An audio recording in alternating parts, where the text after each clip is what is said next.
Hello and welcome to Let's Talk Goals, where we chat about how you and I can help make Jamaica the best place to live, work, raise families, and do business by achieving 17 big goals. We're talking about the Sustainable Development Goals, or SDGs for short. Now, countries all around the world have agreed to work on these goals to make the world a better place by 2030.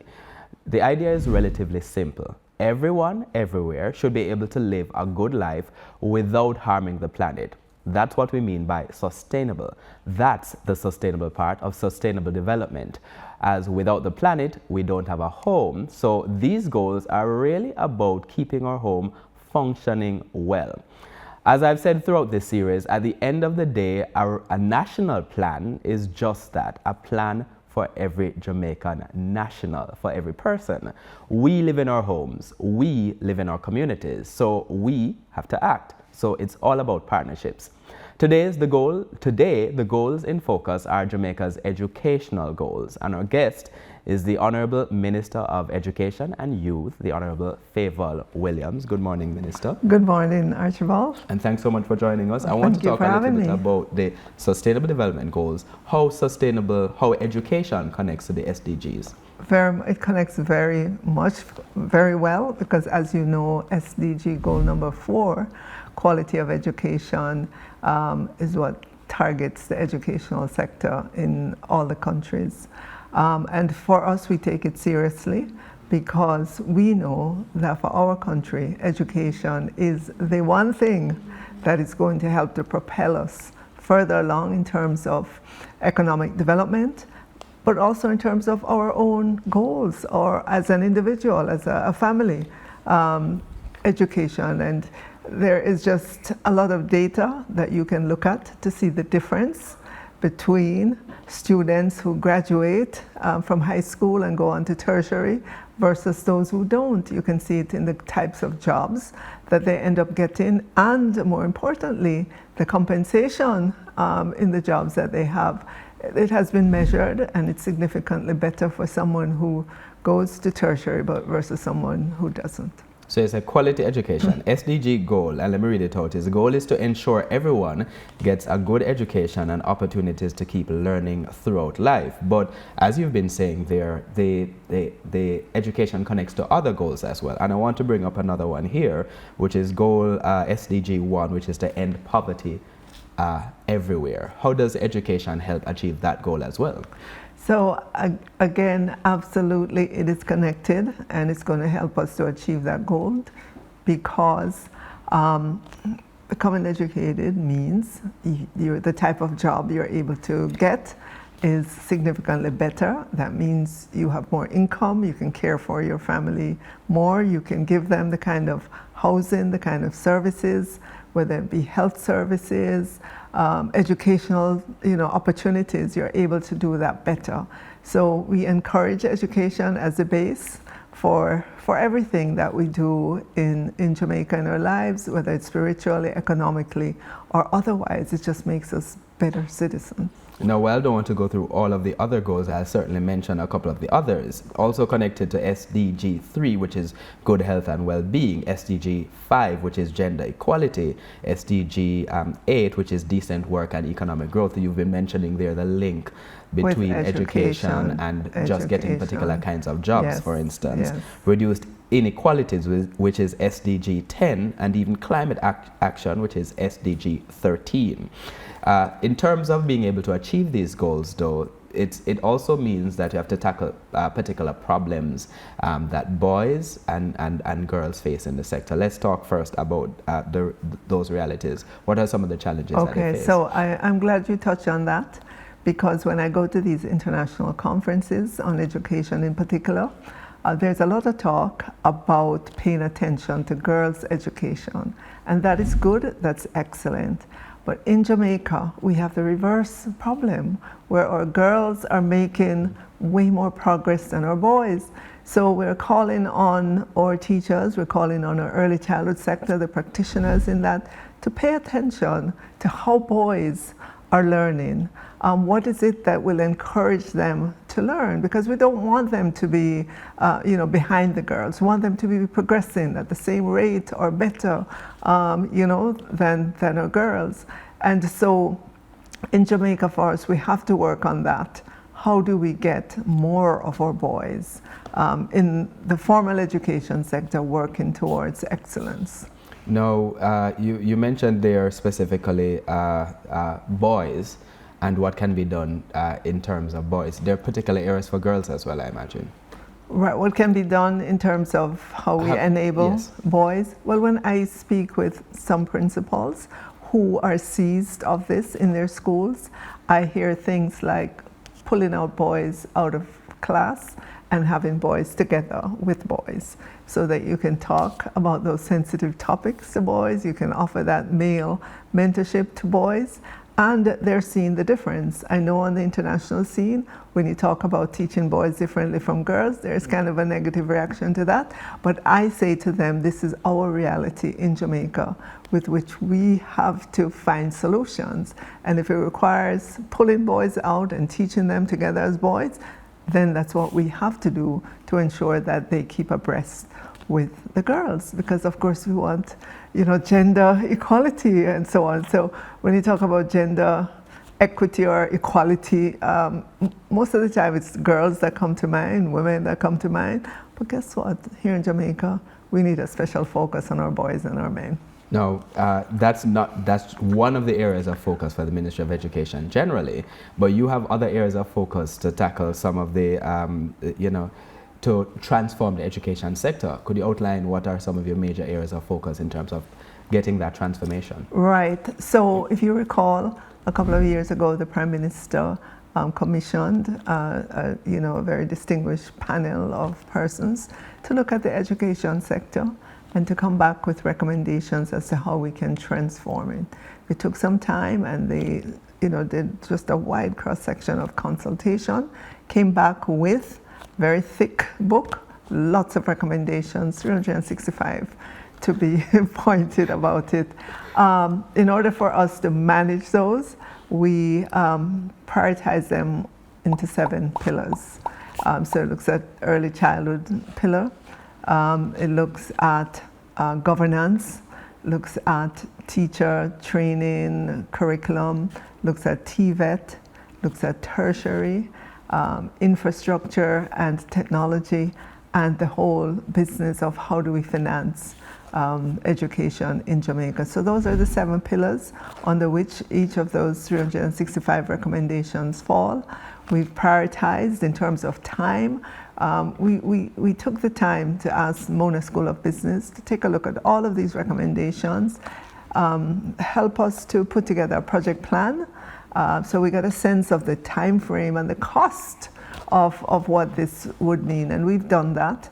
And so we're able to monitor and assess what we're doing and report to Jamaica in terms of our progress. So in terms of the progress that we've made, that report, I should say, is relatively new, and project plan as well would also be new as a consequence. But is there any progress that has been made in any of the goals? Absolutely. Of the 365, yes, we have begun work on 101 of those, which we can demonstrate without a shadow of a doubt. So for one of the very first recommendations was that we should have an oversight committee, because when they look back, when that commission looked back, there were many reports, similar reports that were done on education. There was even a commission before as well. Yes, 2004 and others. And they realized that the recommendations were good, but where the sector fell down was in the implementation. So they, this time around, called for an implementation oversight committee as one of the first recommendations. That was done. That committee is in place. They meet separately, but the chairman meets with us at the ministry. We report on the work that we're doing across the different pillars so that they have that information to report to the nation. We've gone a year of this, and they have reported every quarter, and just recently I tabled in Parliament the annual report for that group. So that was one. A second recommendation is for the sector to have a philosophy of education. And we spent quite a bit of time doing the consultation, hearing from all the various stakeholders, and we now have a philosophy of education that's published. Our next effort should be getting our students or teachers or parents to know what it is, to understand it, and for it to become much like our national pledge. Yes. We can all repeat it, our national anthem, we know the words, we know how to sing it. So the philosophy of education needs to be embraced in that way as well. So that will be the effort going forward.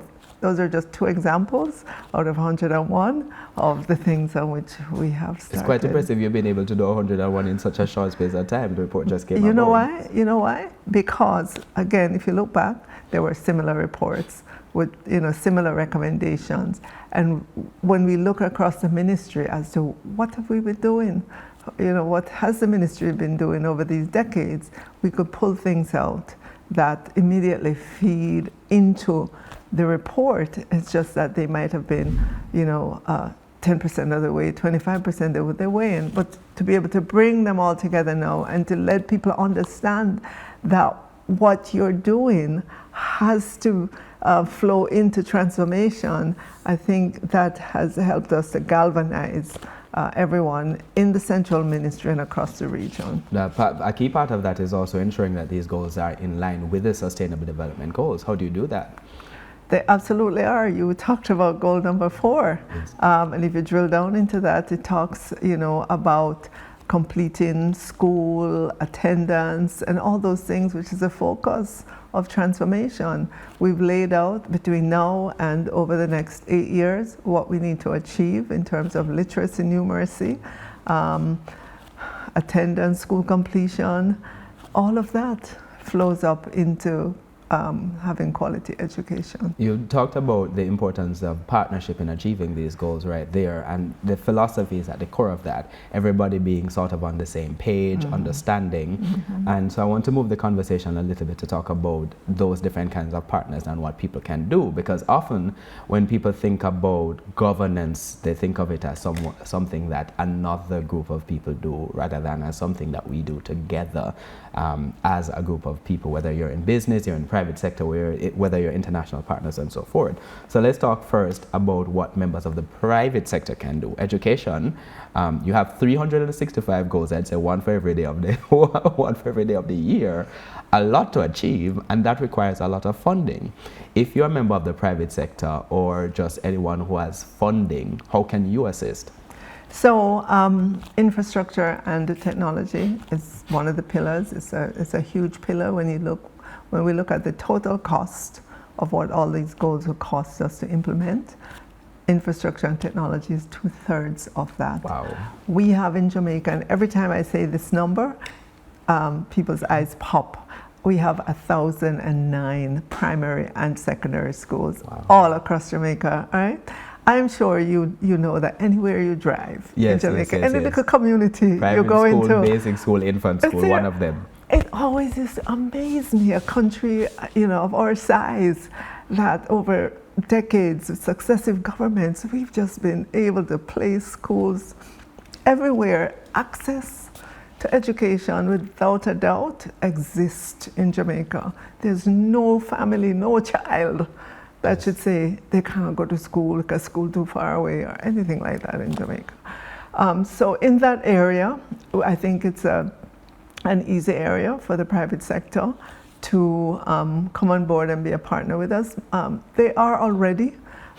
They help to build additional classrooms, courts, the facilitate sports and all sorts of activities. And we're saying to them, it is a major goal. So if in the past you've thought about it or have done it and not sure how it fits in to education, come on board. It's a significant part of the recommendations. coming to us from the Orlando Patterson-led commission. Let's make the argument, though, from a different perspective, because we're making the argument here from the perspective of this is something that's a national good. But how is this a business good? How do you, as a private sector person, benefit from investing in your community infant school and community basic school? That's an easy answer, right? Private sector persons all manage businesses. They want the best employees in their businesses. They want people to come in who are full of energy. They're full of ideas. They're ready to work. They see beyond the 9 to 5. They understand what the business is doing and want to make a long-term contribution to it. It's an investment on the part of the private sector in the education system, because it's all connected in terms of who goes back to work in the private sector. Ultimately, it's an investment in the businesses themselves. Of course, absolutely, because any business person would say to you, it's not necessarily the product that I sell, it's the people who work with me in my business will make the difference as to whether the business thrives or falls behind. In terms of the needs in the education sector, is there a particular aspect, early childhood, primary, post-secondary, that you would say, look there first if you're a business person, or should they just be looking generally in their communities? Okay, so there are needs right across those sectors that you've mentioned, but I would say that at this point, the early childhood sector could use as much investment as possible. We still need practically all of our early childhood institutions to meet the standards as set out. And it does take funding for them to meet the standards in terms of, if you have an early childhood institution, we need to ensure that it is safe in terms of fires. So you need the equipment in your space. We need to ensure that there is adequate and safe play area with age-appropriate equipment. That takes funding. The space in which the children are, it has to be of a certain quality. I hear people sometimes say, oh, the standards are too high. But I say to them, for whom? We have to have the highest standard for our little ones, right? They're crawling over the place, they're exploring, they're investigating. You want to make sure it's safe. So I would say to persons who want to make an investment in education, we have over 2,000 early childhood institutions who are in need of help to complete the standards that we've set out, and they would appreciate it immensely for persons to come on board. Just choose one of the institutions and stick with it so that your contribution is sustained over a period of time and you can see the benefits of your contribution. So that's the case there for persons who are like businesses. But if you're like a non-profit organization, maybe like your local community organization, or something a little bigger, maybe like an organization that focuses on education, your past students association, how can you contribute? Oh, in a number of different ways. Don't forget that in the afternoons, you might have a gap in terms of when students leave school and when their parents are home. They need to be gainfully occupied in that time. It could be, still something you have with them at the school, so you'd arrange with the school, whether it is games, homework, whatever the activity is, you can do that as well. On weekends, they could be engaged, whether it's Sabbath school, Sunday school. There are lots of communities in which there are lots of children who are just running around, not without good direction. We'd love to see more organizations step up to the plate. And of course, you have to engage the parents. You can't just go in and speak with the kids. You have to engage the parents as well, get the permission of the parents. Parents need to know who you are, what is your association, and so on. So those are ways in which alumni groups, other groups can come back and help. Part of one of those key partners is going to be international development partners as well. I know on many projects Jamaica is working with international development partners to improve aspects of education. Can you share some of the work that's being done? Right. So the aspect of education that I've been keen on is early numeracy, early literacy among our children. So in particular, numeracy, we mean the ability to be able to count. Yes. And literacy, so the ability grades to be able to 1, read. grade 2 in our primary schools. It could begin earlier than that in our early childhood institutions. But the emphasis is really, once you get into grade 1, grade 2, we need for our children to be reading fluently by the time they exit grade 2. And that's a goal. It requires things like reading with them. You don't necessarily have to read to them, but just sit there, listen, have a book, and let them read. Our children at that age need to know the letters of the alphabet. They need to know the sound.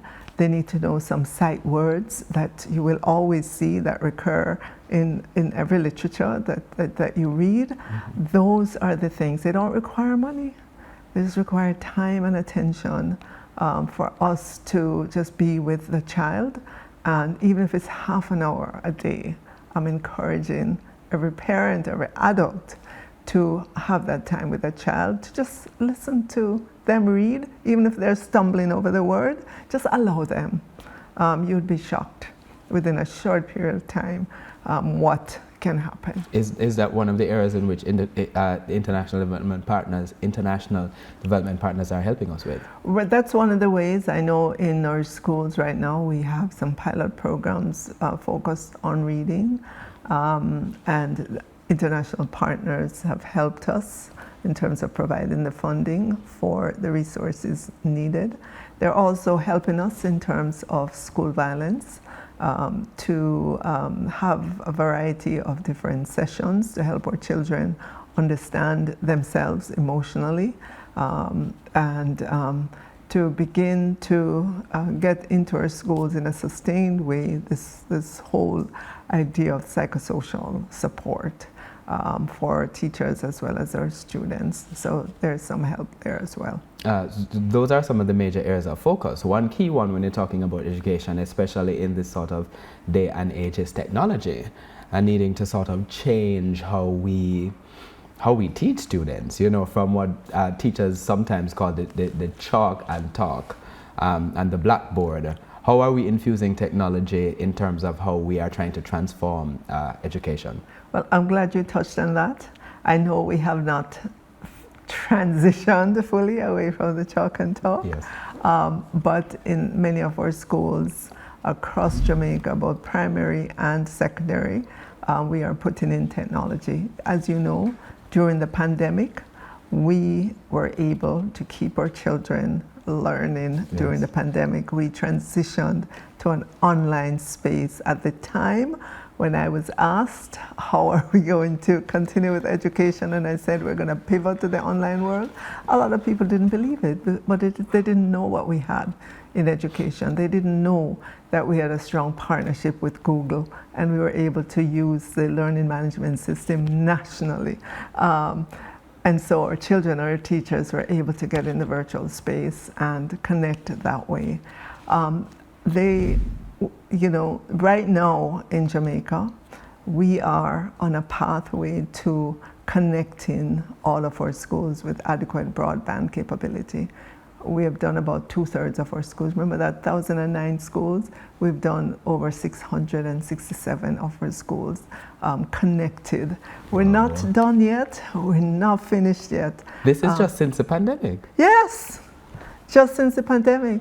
And you should know as well that all of the teachers in our primary schools have access to a laptop, every single one of them. And before the end of this school year, every single teacher in our high school will have access to a laptop as well.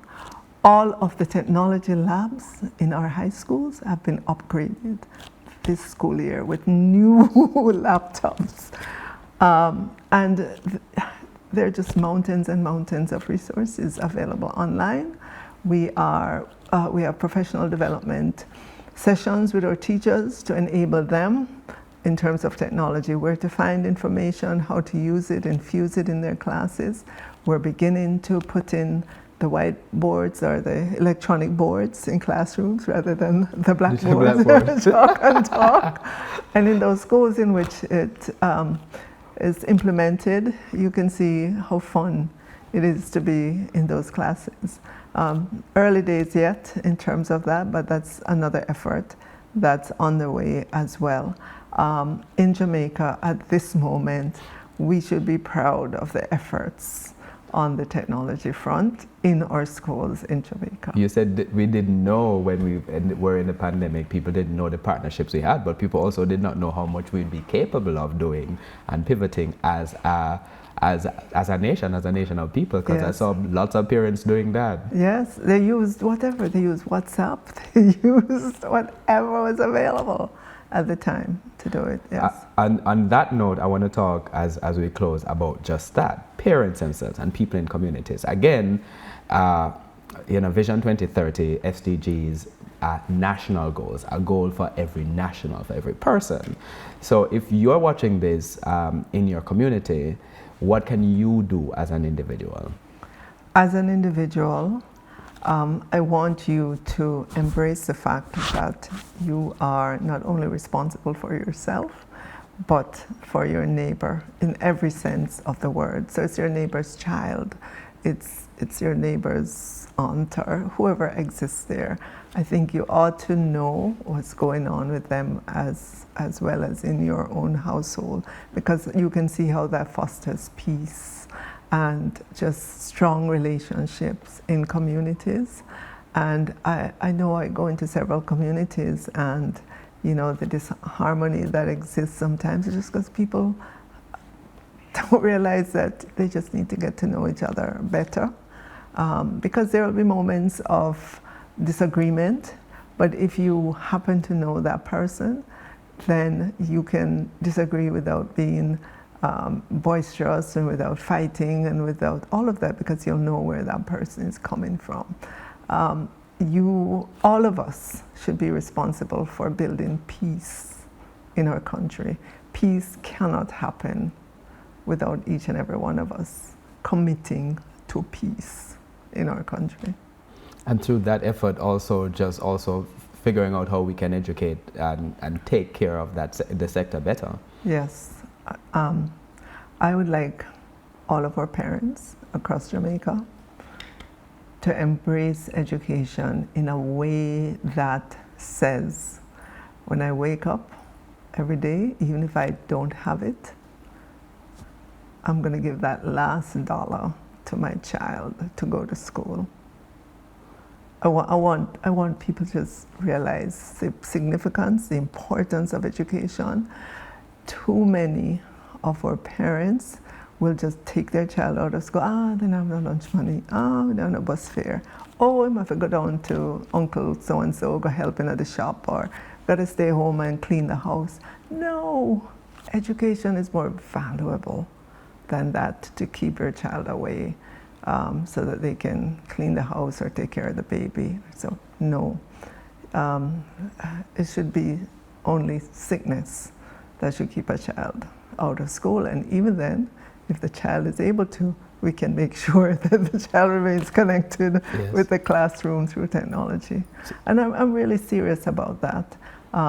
We have access. We're not short of access to educational facilities in Jamaica, but we want to just get persons to understand that education is not about doing it sometimes or when you feel like. It's a must. It's something that we ought to embrace because of the significant transformational value that it will have for you as an individual, for your family, your household, your community, and for Jamaica as a whole. And I think that's an absolutely beautiful point. Could not have said it better myself on which to end today's edition rather, of Let's Talk Goals. Thank you so much, Minister Fayval Williams, Minister of Education and Youth. And remember as well that you can get information from the Planning Institute's website and social media pages. There's also lots of information from the ministry website and social media pages about the different programs and how you can get involved as well. I'm Archibald Gordon. Thank you so much for joining us, and until next time, take care.